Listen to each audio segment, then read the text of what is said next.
그러므로 형제들이여, 내가 하나님의 자비하심으로 여러분에게 권합니다. 여러분의 몸을 하나님께서 기뻐하시는 거룩한 산 제물로 드리십시오. 이것이 여러분이 드릴 영적 예배입니다. 여러분은 이 세대를 본받지 말고 오직 마음을 새롭게 함으로 변화를 받아 하나님의 선하시고 기뻐하시고 온전하신 뜻이 무엇인지 분별하도록 하십시오. 아멘. 코비드19가 장기화되고 있습니다. 백신만 나오면 우리가 누리던 일상으로 돌아갈 수 있을 거라고 생각했는데 돌파 감염이 일어나고 변이 바이러스가 등장하는 등 우리의 희망이 점점 절망으로 바뀌어가는 상황이 계속되고 있습니다. 교회는 벌써 세 번째 비대면의 상황 가운데 예배를 드리게 됐고요. 지금 이 자리에는 정말 아무도 없이 그냥 그렇게 모두가 온라인으로 모여서 하나님께 예배드리는 상황이 교회에서는 펼쳐지고 있습니다. 왜 이렇게 되었는가? 여러 가지 각자의 입장들이 다르고 또 각자의 생각들이 다르고 또 정치적인 이야기들이 오고 가고 있습니다만은 지금 저는 여기에서 정치적인 이야기를 하고 싶지는 않습니다. 다만 제가 아는 한 가지는요, 전염병을 막기 위해서는 제대로 된 방역이 필요하다라는 사실입니다. 우리가 마스크를 쓰는 것도, 거리 두기를 하는 것도, 그리고 손 소독을 하는 것도 다 방역을 위한 일입니다. 그리고 이런 방역은 육체적인 질병에서만 해야 되는 것이 아니라 바로 영적인 것에서도 해야 합니다. 영적인 문제에서도 동일하게 방역이 필요하고요. 우리가 영적인 문제에서 방역을 하지 않는다라면 우리의 영혼은 질병에 걸리게 되고, 결국 영혼의 질병은 지금 코로나 때문에 생긴 사회적 문제, 혼란처럼 우리의 영혼에도 혼란과 절망을 가져온다라는 것입니다. 영혼의 문제 앞에서 영혼의 방역이 얼마나 중요한지를 알려주는 한 인물이 있는데요, 바로 우리에게 오늘 말씀을 전해준 바울입니다. 오늘 본문 1절 말씀입니다. 함께 1절 말씀을 읽겠습니다. 시작. 그러므로 형제들이여, 내가 하나님의 자비하심으로 여러분에게 권합니다. 여러분의 몸을 하나님께서 기뻐하시는 거룩한 산 제물로 드리십시오. 이것이 여러분이 드릴 영적 예배입니다. 아멘.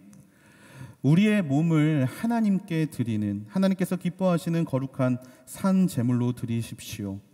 여러분, 바울이 이야기하는 바로 이 장면이 바울이 우리에게 전해주는 영혼의 방역입니다. 바울이 말하는 산 제사, 하나님이 기뻐하시는 산 제물로 드리라는 것은 번제를 뜻합니다. 번제에 쓰이는 제물은 흠이 없는 제물, 하나님이 보시기에 구별된, 하나님이 보시기에 흠이 없고 결함이 없는 최고의 가축을 제물로 하나님 앞에 태워드리는 제사가 바로 이 번제라는 것이죠.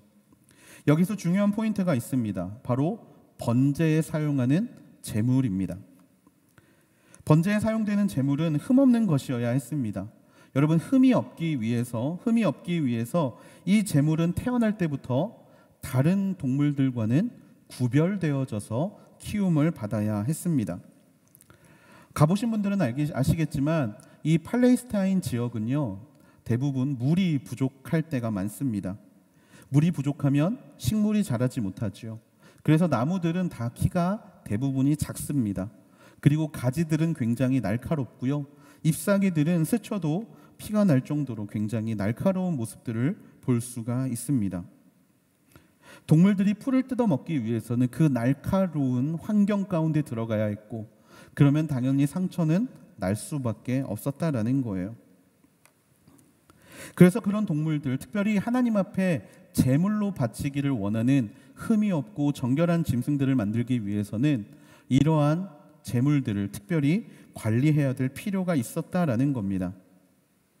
흠이 없다라는 것은요, 구별되었다라는 것입니다. 우리를 거룩한 산 제물로 하나님께 드리라는 것은 세상과는 구별되어서, 세상과는 떨어져서 세상의 가치관과 세상의 생각과 세상의 문화에는 떨어져 오직 하나님께로만 구별된 존재가 되어야 한다라는 것을 이야기하고 있다라는 거예요. 저는 이것을 영적 거리두기라고 말하고 싶습니다. 영적 거리두기.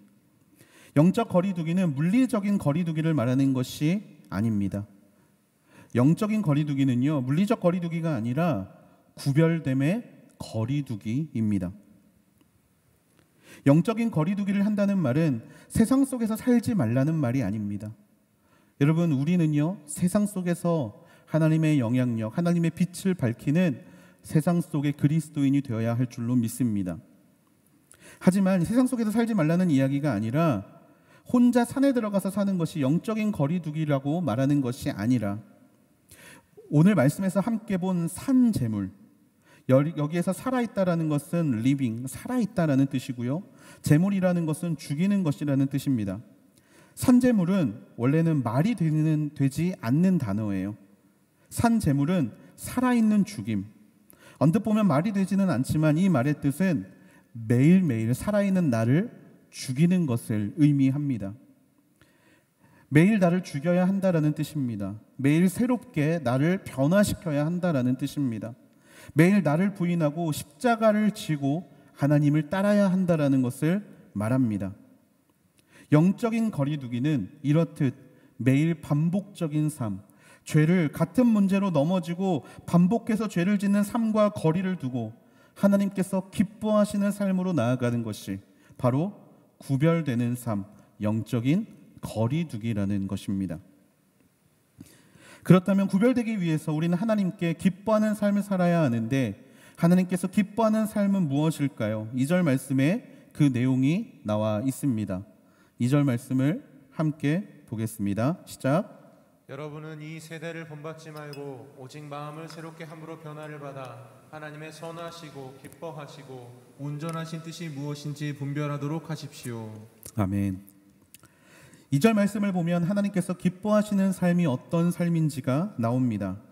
하나님이 기뻐하시는 삶은 이 세대를 본받지 않고 마음을 새롭게 함으로 변화를 받는 삶입니다. 이것을 팀 켈러 목사님은 이렇게 설명하시고 계십니다.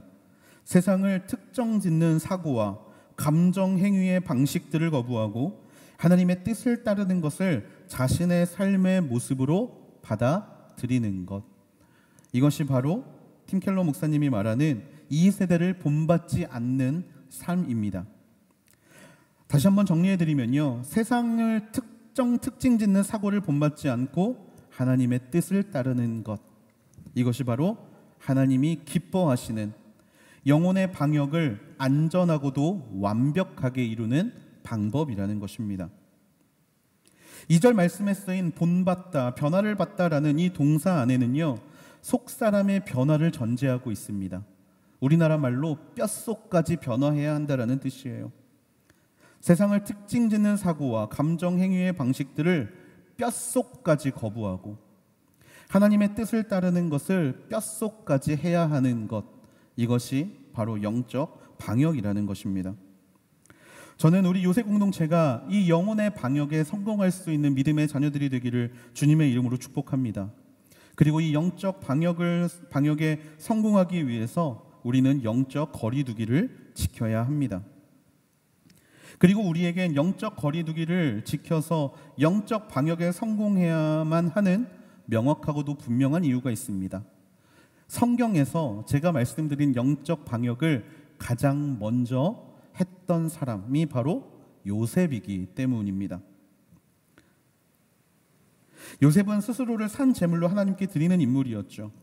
당시의 애굽의 문화는 어떠한 문화였냐면 음란함이 당연하게 여겨지던 문화였습니다. 주인이 종과 성적인 타락 행위를 하는 것이 아무렇지도 않은 시대였어요. 주인이 종과 그런 난잡하고도 성적인 일들을 일으키는 것이 오히려 보면 누구에게나 좋은 일이었습니다. 주인은 성적 욕망을 채우기에 좋은 일이었고, 종들은 주인이 자기를 봐줄 수 있기 때문에 누구에게도 손해가 되지 않은 일이었기 때문에 그런 일들은 비일비재하게 일어났었습니다. 하지만 요셉은 어떠했나요? 요셉은 남들과 같지 않았습니다. 세상에 특징 짓는 사고를 본받지 않았습니다. 그곳에서 요셉이 선택했던 것은 하나님의 뜻을 따르는 일이었습니다. 보디발의 아내가 자기를 유혹할 때 그 자리를 피합니다. 그곳이 나에게 허락된 자리가 아님을 너무나 명확히 알고 있었기 때문에 산 제물로 살아가기 위해서 영적인 거리두기를 했던 것이죠. 그리고 오늘을 살아가고 있는 우리에게 요셉과 같은 구별됨이, 영적인 거리두기의 모습이 있어야 할 줄로 믿습니다. 바로 지금의 시대 가운데 영혼의 방역을 위해서, 영혼의 거리두기를 위해서 우리가 거리를 두어야 할 것들이 있습니다. 이것을 코비드로 제가 정리를 한번 해봤습니다. 코비드로 한번 정리를 해봤는데요. 먼저 C입니다. C. 우리가 거리 두어야 될, 영적으로 거리 두어야 될 첫 번째 C는요, 바로 컴플레인입니다. 컴플레인. 불평하다. 우리는 이 불평과 거리를 두어야 합니다. 여러분, 우리가 사는 인생은요, 항상 꽃길일 수 없습니다. 이것은 저뿐만이 아니라 여러분들도 너무나 잘 알고 있는 사실인 줄로 믿습니다. 내가 바라는 대로, 내가 말하는 대로, 내가 생각하는 대로 모든 것이 진행되지 않는다라는 것. 여러분들과 비슷한 시대에 또 비슷한 시간에 인생을 살아온 제가 감히 인생을 정의를 해보자면 인생은 등산과 같더라고요. 인생은 등산과 같더라고요.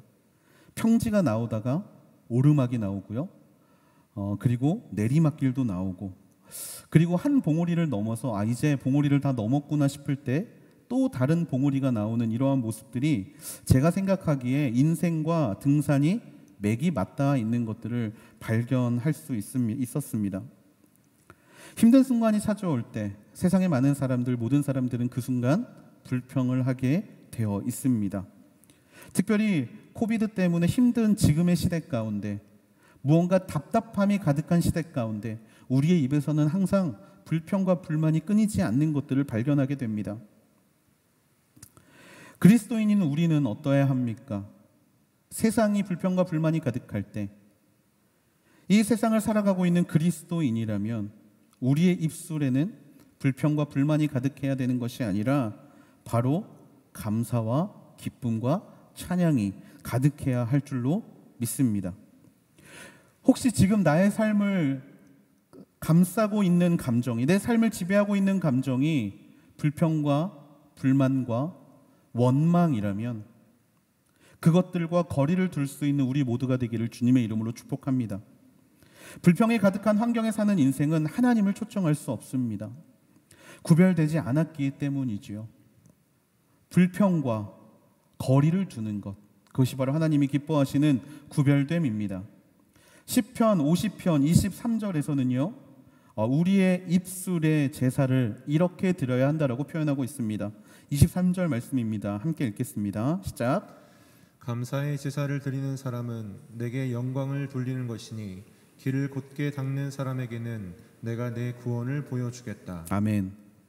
우리의 입에서 나오는 감사는 무엇이 된다? 하나님의 영광이 된다라는 거예요. 힘든 순간에도, 어려운 순간에도, 내가 좌절하고 절망하는 순간에도 환경에 좌지우지 되는 것이 아니라 감사함으로 하나님께 가는 길을 곧게 닦는 인생, 그렇게 곧게 닦아가는 인생에게 하나님이 반드시 하나님의 구원을 보여주시겠다라고 말씀하고 계시는 줄로 믿습니다. 얼마 전에 카운트다운에 온 한성교회 김윤진 간사님이 계십니다. 제가 굉장히 좋아하는 간사님인데요. 이 간사님은 하나님께 너무나 귀하게 쓰임받는 분이세요. 그런데 이분이 찬양사역자로 활동을 하고 계시는데요, 이분에게는 육체의 가시가 있다라고 얼마 전에 인터뷰에서 밝힌 것을 제가 본 기억이 있습니다. 이분이 연축성 발성장애라는 병을 갖고 계신다라고 이야기를 하셨는데요, 이게 어떤 병이냐면 후두신경을 조절할 수 없는 후두신경에 이상이 생기는 장애라고 이야기를 하더라고요. 그래서 성대가 내 의지와는 상관없이 불규칙하게 반응하는 병이라고 합니다. 여러분, 찬양 사역자에게 가장 중요한 것이 무엇일까요? 바로 성대 아니겠습니까?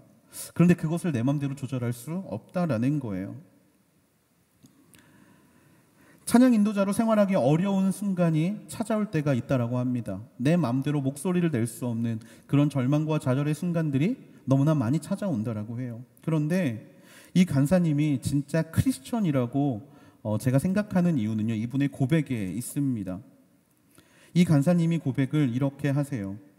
내가 할 수 없을 때 바로 그때는 나를 통해 일하시는 하나님을 경험하는 때다.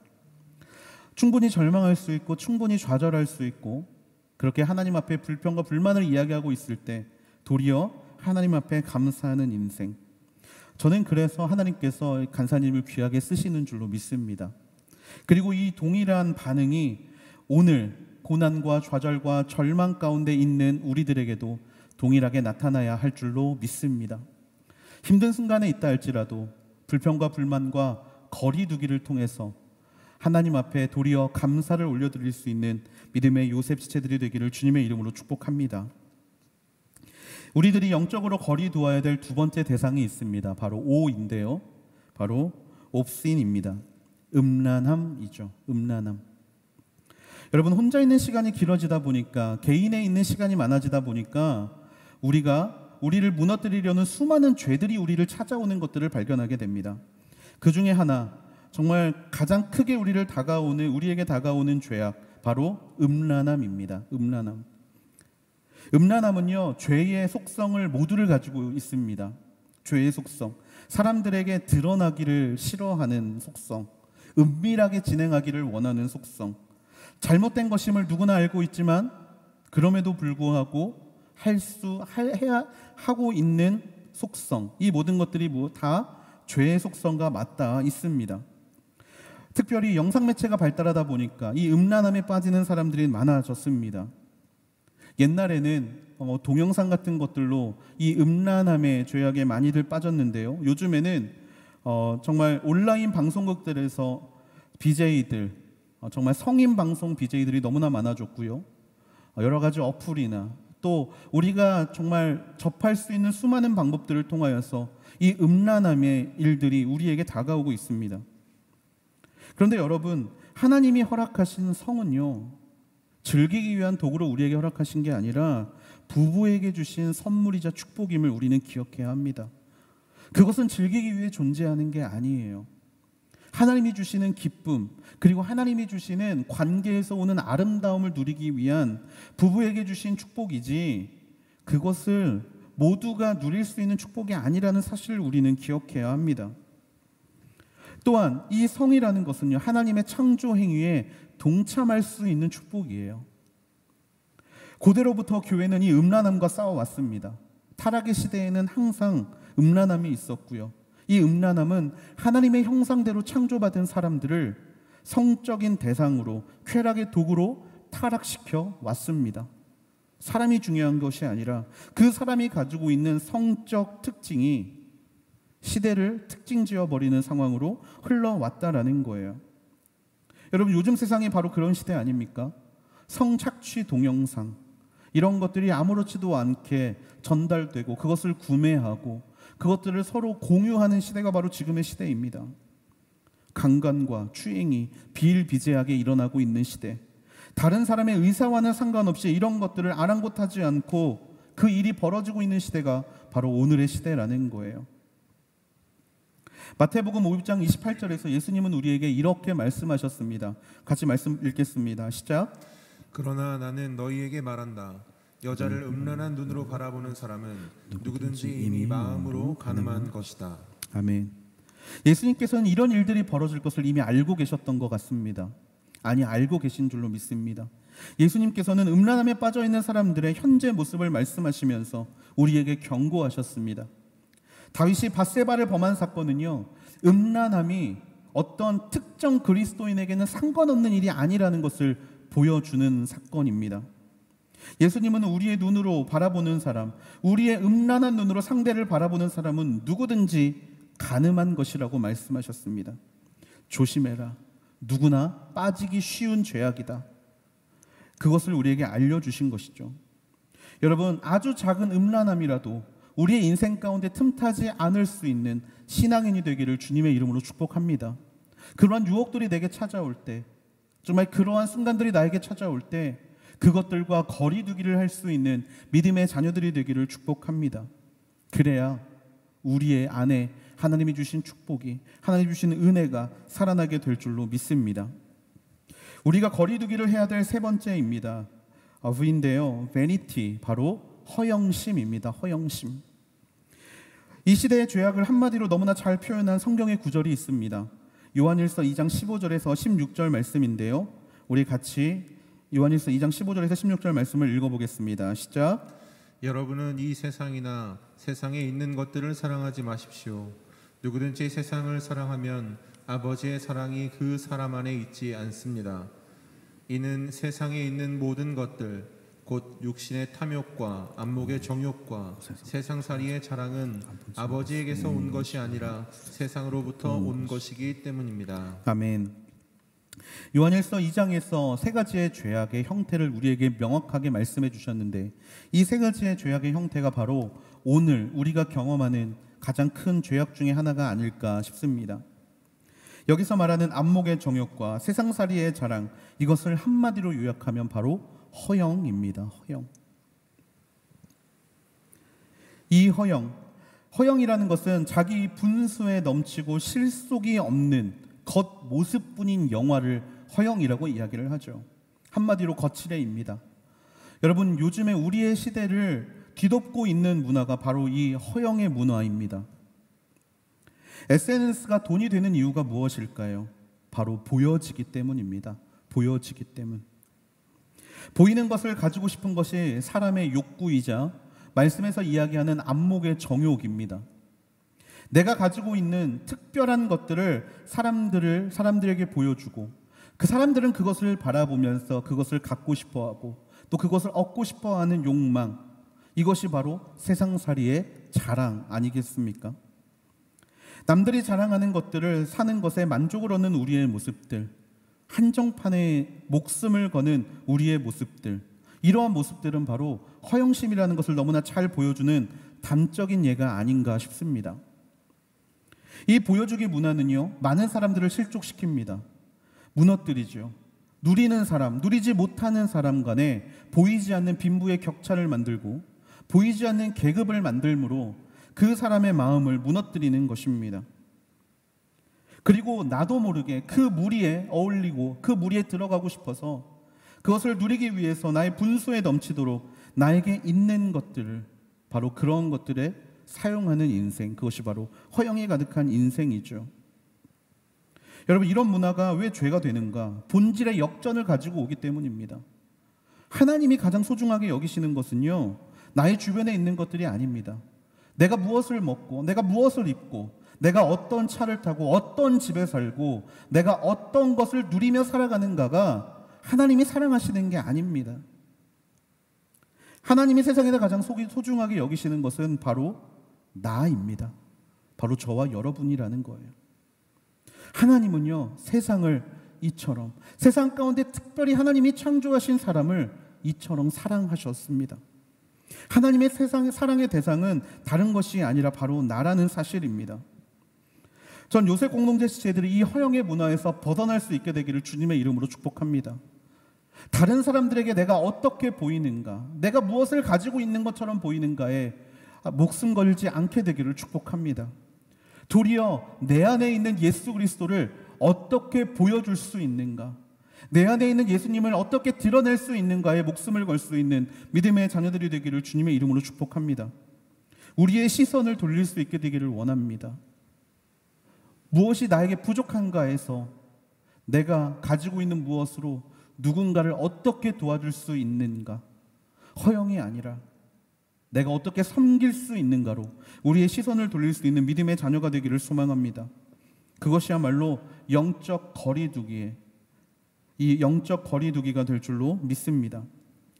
우리가 거리두어야 될 네 번째는 I입니다. impatience, 조급함, 성급함입니다. 내게 있는 기쁨의 순간이 아닌 고통과 아픔의 순간들이 길기를 바라는 사람은 아무도 없을 겁니다. 그리고 코비드19로 인하여 지금 우리가 겪고 있는 많은 어려움들이 있고 아픔들이 있을 줄로 압니다. 그런데 이 아픔의 순간, 어려움의 순간, 힘듦의 순간 가운데 우리는 기다려야 되는 것이 있습니다. 바로 하나님의 때입니다. 아픔은 지나갈 것입니다. 언제 지나갈까요? 바로 하나님의 때에 지나가게 되어 있습니다. 슬픔은 분명히 그칠 것입니다. 언제 그칩니까? 하나님의 때에, 하나님이 우리의 눈물을 닦아주시는 그때에 우리의 슬픔이 멈추게 될 줄로 믿습니다. 이 하나님의 때를 기다리지 못하는 우리의 마음들, 이것이 바로 조급함, 성급함입니다. 사람들은 그때와 그 시를 알고 싶어 합니다. 그러다 보니 조급함이 앞서고 성급함이 앞서고 그것으로 인하여 하나님을 원망하기 시작합니다. 시편 77편에 나오는 화자도 그 때를 알고 싶어 했습니다. 그래서 그 마음에 조급함과 성급함이 가득했습니다. 시편 77편 2절에서 4절에 보면요, 시편의 화자가 이렇게 말합니다. 내가 고난 가운데 여호와를 찾았습니다. 밤새도록 지치지 않고 손을 뻗었고 내 영혼은 위로받기조차 거절했습니다. 나는 주를 생각하면서도 속상했습니다. 원망할 수밖에 없었고 내 영이 어쩔 줄 몰랐습니다. 주께서 눈을 감지도 못하게 하시니 너무 괴로워서 말도 못하겠습니다. 이 시편의 화자가 이야기하는 이 장면은요, 밤새도록 하나님이 나를 만나달라고 기도했던 장면들을 보여줍니다. 내가 원하는 순간이죠. 밤새도록 손을 뻗은 순간. 그 순간에 하나님이 나를 찾아와 주시기를 원했습니다. 하나님의 응답이 있기를 원했습니다. 그런데 그 일이 일어나지 않았습니다. 그러다 보니 화자의 마음이 속상해하기 시작한 거예요. 내가 원하는 때에 응답이 와야 되는데 그렇지 못하자 마음에 조급함이 생기고 마음에 성급함이 생기기 시작했습니다. 그것을 눈을 감지 못하게 하신다라는 표현으로 나타내고 있는 거예요. 걱정이 해결되지 않으니까 잠을 잘 수가 없는 겁니다. 내 마음의 조급함 때문에, 답답함 때문에. 하나님이 빨리 이 고통에서 날 건져주지 않았기 때문에, 하나님이 빨리 일 처리를 해주시지 않으셨기 때문에 내가 편히 쉴 수 없다라고 고백하고 있다라는 거예요. 그런데 여러분, 이런 조급함과 성급함은 절대로 하나님이 원하시는 마음이 아닌 줄로 믿습니다. 우리 안에는요, 조급함과 성급함이 있어야 되는 것이 아니라 바로 하나님을 신뢰함이 있어야 할 줄로 믿습니다. 조급함은 원망을 가져옵니다. 성급함은 불평을 가져옵니다. 하지만 신뢰함은 하나님을 향한 믿음을 가져옵니다. 하나님은 절대로 우리를 버리지 않으십니다.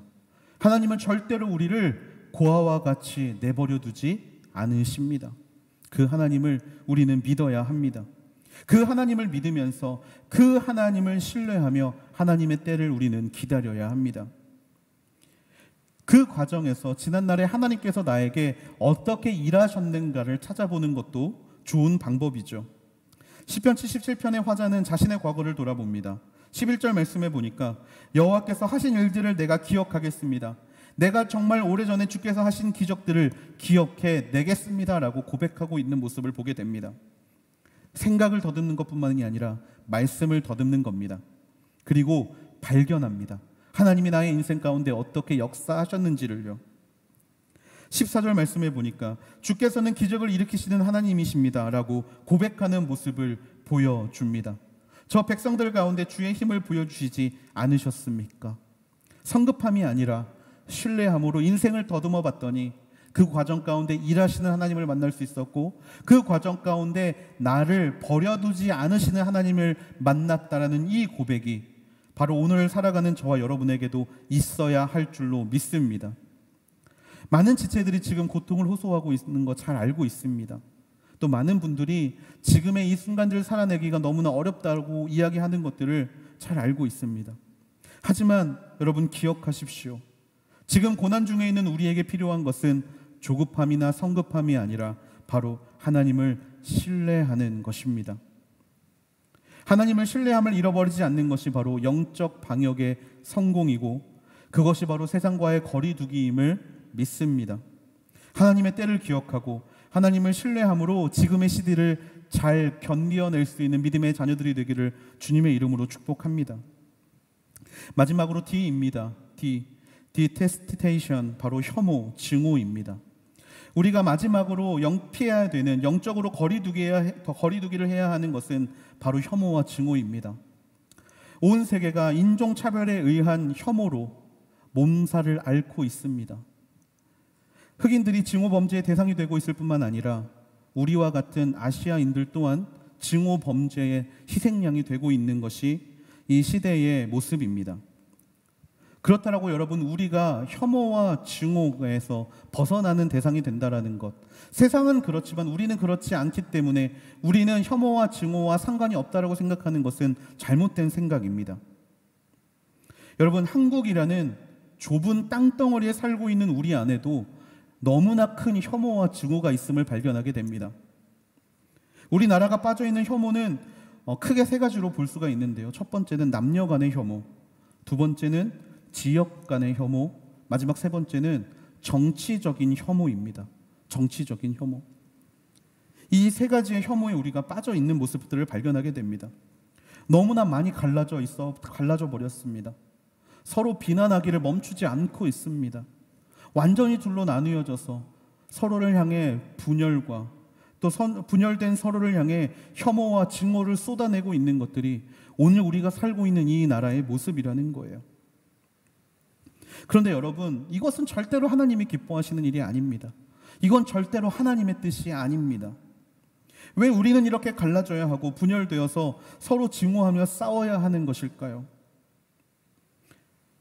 에베소서 2장 14절은요, 하나님께서 기뻐하시는 모습이 어떤 모습인지를 우리에게 분명히 이야기하고 있습니다.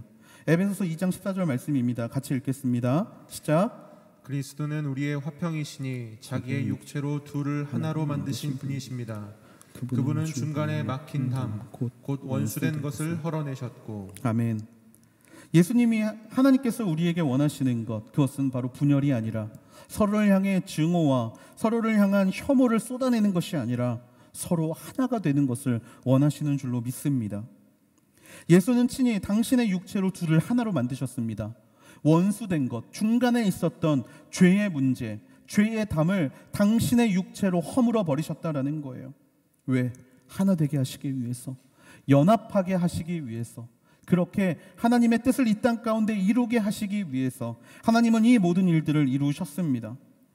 앞에서 말씀드린 분열, 나눔, 이것에 대한 혐오, 증오가 아니라 우리가 삶의 자리에서 하는 모든 일들 가운데 하나 되게 하시기 위해서, 모든 관계가 하나 되게 하시기 위해서 예수님은 이 모든 일들을 감당하셨다라는 것입니다. 그리고 하나님은 우리에게 알려주고 싶으셨던 것이 있습니다. 너희들은 서로 증오하고 혐오하고 공격해야 되는 존재가 아니라 사랑의 존재라는 사실을 알려주고 싶으셨던 거예요. 예수님이 이 땅 가운데 오셔서 하신 일이 무엇입니까? 죄인과 원수까지도 품으시고 사랑하신 일인 줄로 믿습니다.